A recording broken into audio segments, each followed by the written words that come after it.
turn the cheek, let it slide. Give me 5 on the black hand side. The black hand side.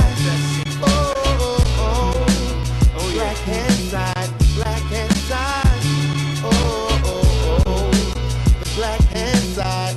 Give me 5 on the black hand side. Tell you what I see through the black man's eyes. Fly chick in a Cadillac, a black man ride. But every different day a different black man die. Shorty mama tripping off a crack mad high.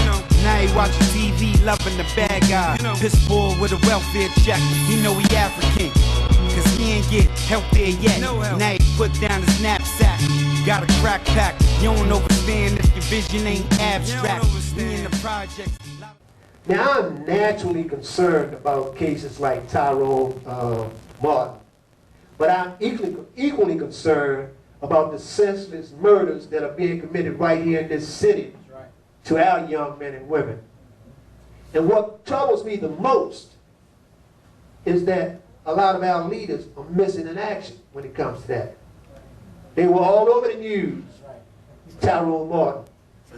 Trayvon, I'm sorry. Sometimes I get them a little mixed up, and I guess it's because I get angry about that. You know, when I walked through the city, specifically when I came home, at that time we were still hovering around the 300 mark.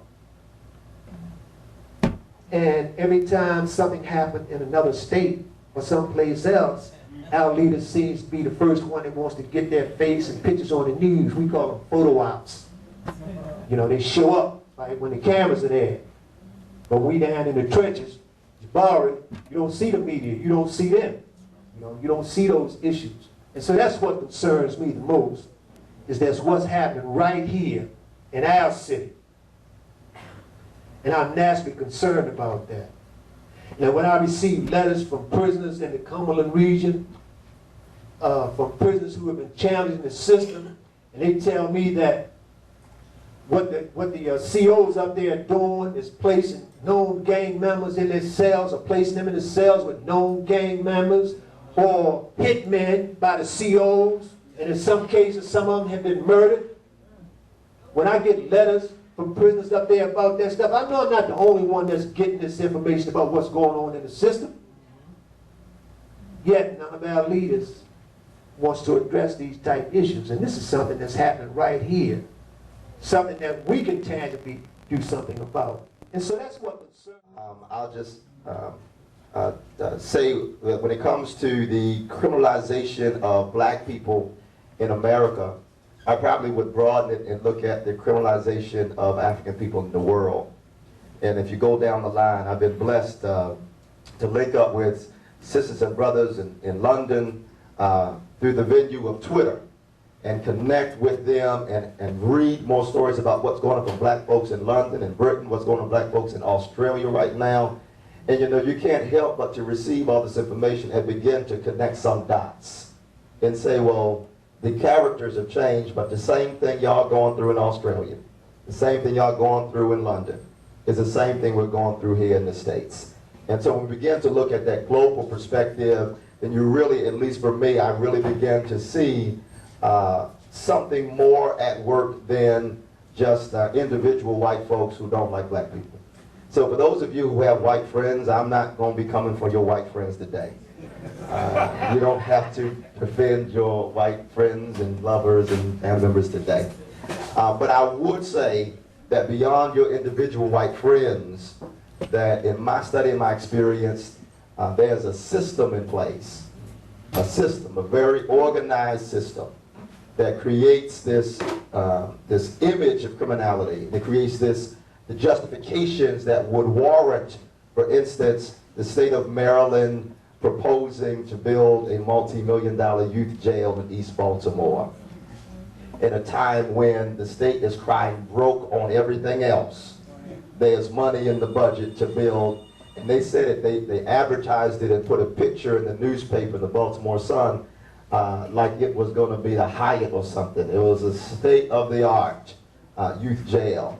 So thankful to be connected and linked up with Brother Dave Barnes, Susanna Breon, Adam, and just really working together down over the years now, probably at least for the last 2 or 3 years, to challenge the construction of a youth jail.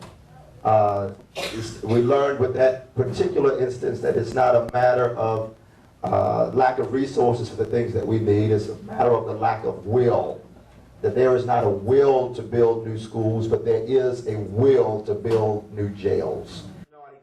We know they arrest us. They sentence us to longer terms in prison. We got all those numbers. We have all those statistics. Every group, white, black, whatever, who've done the study, said this is what happened. And that ain't going to change unless we organize for power, come up with some concrete solutions, and know our people. They're not going to sit down and write up a complaint.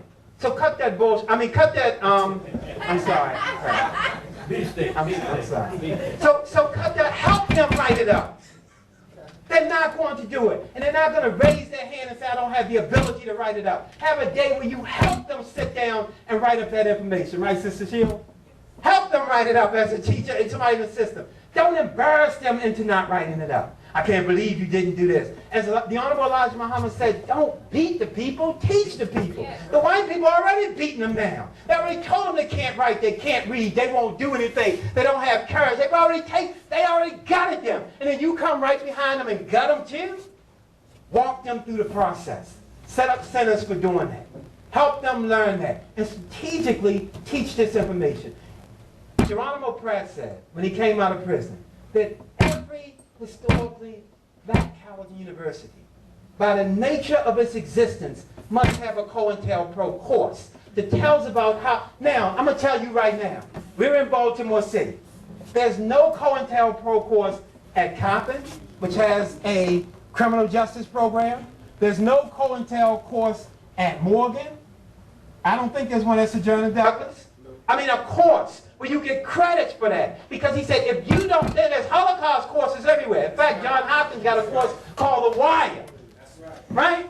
If historically black colleges and universities don't teach the next group, the talented 10, about COINTELPRO, where are they going to get it? They're not going to get it in the Baltimore City public school system. So you're walking around saying these young people don't understand. But you never taught them. You never made it a required, not a requested course, or a suggested course, but a required course. If the Baltimore City public school system and the social study classes are not teaching COINTELPRO, they're going to keep falling for the tricks and the traps on the street. I want you all to go to your windows. Go to your windows and yell out, scream with all the light that you can muster up inside your bruised, assaulted,